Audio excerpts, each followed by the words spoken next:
สบายดีพี่น้องเมื่อทุกคนเนาะพบกับอาลีฟาร์มไก่โตมื้อนี้สิมาตอบคอมเมนต์ของอายเพิ่นเนาะอายเพิ่นว่าไปเฮ็ดมันเฮ็ดหยังเนาะไปทำร้ายมันเฮ็ดหยัง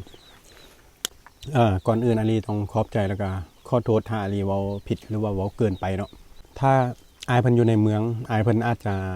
บ่เข้าใจชีวิตของคนบ้านนอกบ้านป่าเนาะคืออาลีนี่คนบ้านนอกนี่ถ้าบ่หาอยู่หากินแบบนี้อาลีสิเอาซีนสิได้ไกลเมืองไกลตลาดน้ำมันก็บ่มีค่ายอีกพี่น้องไปลำบากย่างไปมันบ่คือสมัยตะกี้ได้สมัยตะกี้นี่ย่างไปนำไปห้างโยโยโยโยไปทำกันสิม่วนคักอยู่แต่เดี๋ยวนี้โอ้โสดไปเสื้อกับไปคนเดียวมาเสื้อกับมาคนเดียวบ่มีรถอะไรไปบ่ได้แท้ๆตลาดก็บ่ไกลๆขี่รถเป็น2 ชั่วโมงพี่น้องเอ้ยแล้วก็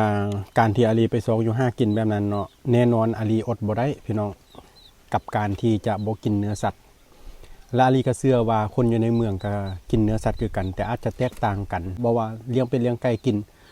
อาลีเชื่อว่าถ้าให้คนที่เว้านั่นน่ะกินประมาณ3คาบนี่บ่อยากกินละแท้จะให้กินแต่ชิ้นไก่ซุมื้อเนี่ยโอ้ห่านปลอเอียโอ้จะเนี่ยเพราะฉะนั้นแล้วถ้าว่าเฮาอดบ่ได้เขาก็อดบ่ได้เพราะฉะนั้นแล้วเนาะเฮาต้องแบบให้เบิ่งช่องแง่ช่องมุมเนาะให้เข้าใจกันอาลีก็บ่ได้ไปเว้าให้ผู้อื่นใดอาลีเห็นเขาค้างัวค้าควายค้าเมี่ยงก็แล้วแต่เนาะอาลียินดีเนาะถ้าเขาเอิ้นแฮงเป็นการดีเลียนใส่จนถ้วยแตกคันเขาเอิ้นอาลีไปกินเนาะแต่อันนี้ก็หาอยู่หากินและอยู่บ้านนอกบ้านนาเนาะบ่หาแนวนั้นอีหาแนวได้เนาะถ้าว่าอาลีบ่สมควรไปทำร้ายสัตว์ป่าเนาะไปซอกคนอยู่ในเมืองก็บ่สมควรคือกันที่จะไปฆ่างัวฆ่าควายเพราะสัตว์ทุกตัวมีชีวิตของมันคือศาสนาพุทธนั่นแหละ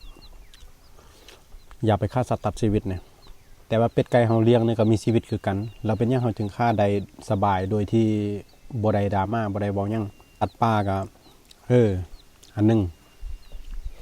ถ้ามีงูพิษเนาะมาตอดคนเราตายหรือเสียชีวิตไป